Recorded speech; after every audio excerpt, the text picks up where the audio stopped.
अस्सलाम वालेकुम everyone and welcome to my YouTube channel the movie world. आज मैं जिस मूवी को एक्सप्लेन करने जा रही हूँ उसका नाम है द पर्ज।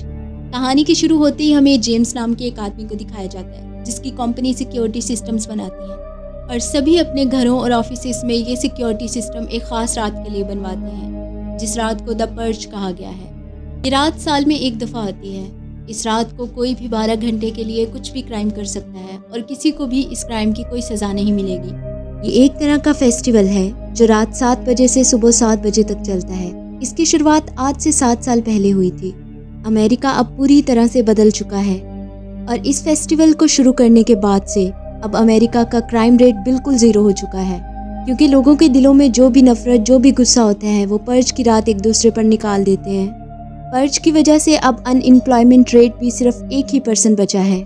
अमेरिका को इस चीज़ से बहुत ही फ़ायदा हुआ है, इसलिए 7 साल से लगातार पर्ज की रात चली आ रही है और आज भी पर्ज की रात है और 7 बजने में सिर्फ 1 घंटा रहता है। इसीलिए जेम्स अपने घर जा रहा होता है क्योंकि उसे पता होता है कि 7 बजे के बाद पूरे शहर में वायलेंस शुरू हो जाएगा। इसलिए जितने भी लोग होते हैं वो अपने आप को सेव करने के लिए, अपने आप को बचाने के लिए जेम्स की कंपनी से सिक्योरिटी सिस्टम्स खरीदते हैं। जेम्स एक गेटेड कम्युनिटी में रहता है जो कि पूरी तरह से सिक्योर होती है। अब जेम्स अपने घर आ जाता है जहाँ पर उसकी बीवी और उसकी 2 बेटियाँ उसका इंतज़ार कर रही होती हैं। जेम्स की बेटी का एक बॉयफ्रेंड भी होता है जो कि उस वक्त जेम्स के घर पर ही मौजूद होता है, लेकिन जब उसको पता चलता है कि जेम्स घर पहुँच चुका है तो वो यहाँ से निकल जाता है। लेकिन 7 बजने में अब सिर्फ 5 ही मिनट बाकी रहते हैं, इसलिए जेम्स अपने घर के सारे सिक्योरिटी सिस्टम को ऑन कर देता है जिसकी वजह से उसका पूरा घर सील हो जाता है। जैसे ही 7 बजते हैं एक साइरेंस बजता है जिसका मतलब होता है कि पर्ज अब शुरू हो चुकी है। हालांकि जेम्स का घर पूरी तरह से सिक्योर होता है, लेकिन फिर भी उसने अपने पास एक गन रखी होती है ताकि किसी भी इमरजेंसी में वो अपने घर वालों की मदद कर सके। और अब जबकि घर पूरी तरह से सील हो चुका है तो उसकी बेटी का बॉयफ्रेंड जो कि एक दफ़ा चला गया था वो दोबारा से घर के अंदर दाखिल होता है। दरअसल घर सील होने से पहले ये एक दफ़ा फिर से घर में दाखिल हो चुका था जिसके बारे में जेम्स की बेटी को बिल्कुल भी पता नहीं होता। और अब वो जेम्स की बेटी को कहता है कि मैं आज तुम्हारे डैडी से मिलना चाहता हूँ और मैं उनसे बात करना चाहता हूँ। दरअसल जेम्स अपनी बेटी के बॉयफ्रेंड को बिल्कुल भी पसंद नहीं करता, इसीलिए जेम्स के घर आते ही वो हमेशा चला जाता है। और वहीं हमें न्यूज़ में दिखाया जाता है जहाँ पर पूरे शहर में कत्लेआम हो रहा होता है। वहीं जेम्स का बेटा जो कि सीसीटीवी कैमरा से अपने घर के बाहर देख रहा होता है, वहीं वो बाहर देखता है कि एक इंसान बुरे तरीके से ज़ख्मी है और वो भाग रहा है और कुछ लोग उसका पीछा कर रहे हैं जो कि उसको मारना चाहते हैं। जेम्स का बेटा उस आदमी की हेल्प करना चाहता है, उसको बचाना चाहता है, तभी वो जल्दी से जाके अपने घर की सिक्योरिटी सिस्टम को ऑफ कर देता है, जिसके बाद वो आदमी अंदर आ जाता है। दरअसल पर्ज का एक रूल होता है कि कोई भी किसी के बीच में नहीं आएगा, लेकिन जेम्स का बेटा अभी बहुत छोटा होता है और वो इन सब बातों की परवाह नहीं करता। और अब जबकि जेम्स को पता चलता है कि उसके बेटे ने सारे सिक्योरिटी सिस्टम को ऑफ कर दिया तो वो जल्दी से नीचे आता है और सारे सिक्योरिटी सिस्टम को दोबारा से ऑन करता है, जिससे उसका पूरा का पूरा घर एक दफ़ा फिर से सिक्योर हो जाता है। और अब जेम्स की बेटी का बॉयफ्रेंड जो कि ऑलरेडी घर में मौजूद होता है वो जेम्स पर फायरिंग करना शुरू कर देता है। जेम्स भी क्रॉस फायरिंग करता है जिसकी वजह से उस लड़के की मौत हो जाती है। और अब घर के बाहर वही गैंग आ जाता है जो गैंग उस आदमी को मारना चाहता है जिस आदमी को जेम्स के बेटे ने अपने घर में पनाह दी होती है, लेकिन वो आदमी इनको कहीं नहीं दिख रहा होता। गैंग का लीडर कैमरा के थ्रू जेम्स से बात करता है और उससे बोलता है कि एक होमलेस आदमी जिसको तुमने अपने घर में पनाह दी है उसको हमारे हवाले कर दो। हम सिर्फ पर्ज मनाना चाहते हैं, उस आदमी को हमारे हवाले कर दो वरना हम घर के अंदर घुसकर उस आदमी के साथ साथ तुम्हारे पूरे ख़ानदान को भी मार देंगे।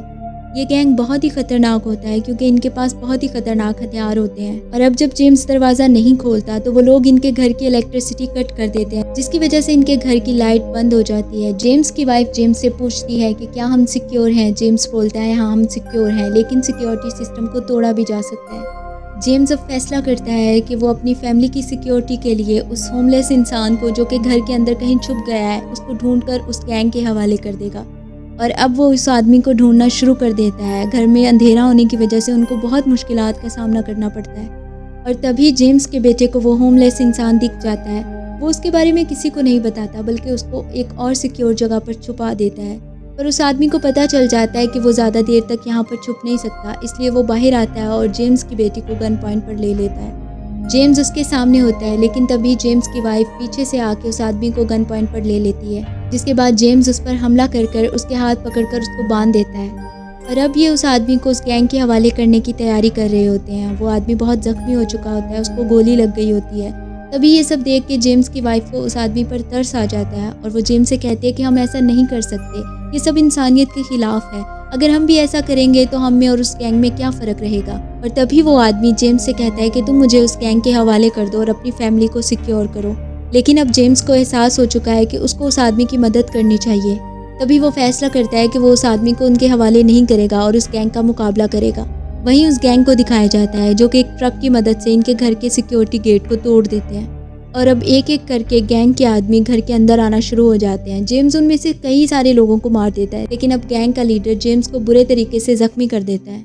और अब अगर जेम्स मारा गया तो उसकी पूरी फैमिली भी मारी जाएगी।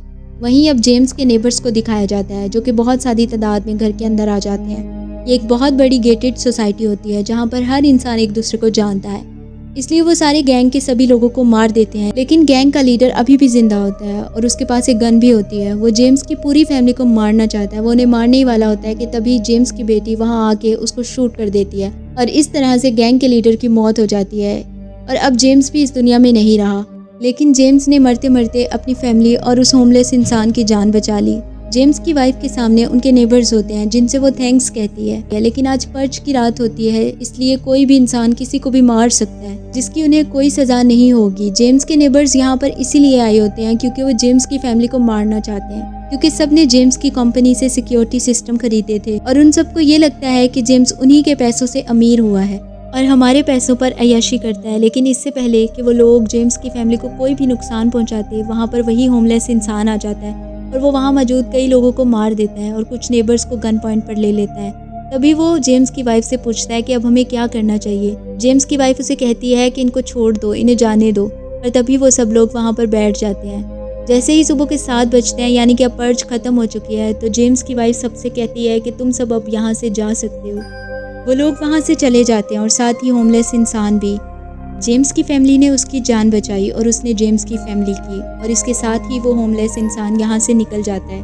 और अब न्यूज़ में दिखाया जाता है कि बहुत सारे लोगों ने इस दफ़ा पर्च को अटेंड किया और बहुत सारा कत्लेआम हुआ और इसीलिए इस पर्च को एक कामयाब पर्च माना जाता है। और फर्स्ट पार्ट यहीं पर ख़त्म हो जाता है। और अगर आपको मेरी ये वीडियो अच्छी लगी है तो प्लीज़ इसे लाइक करें और मेरे चैनल को सब्सक्राइब करें। Thank you so much.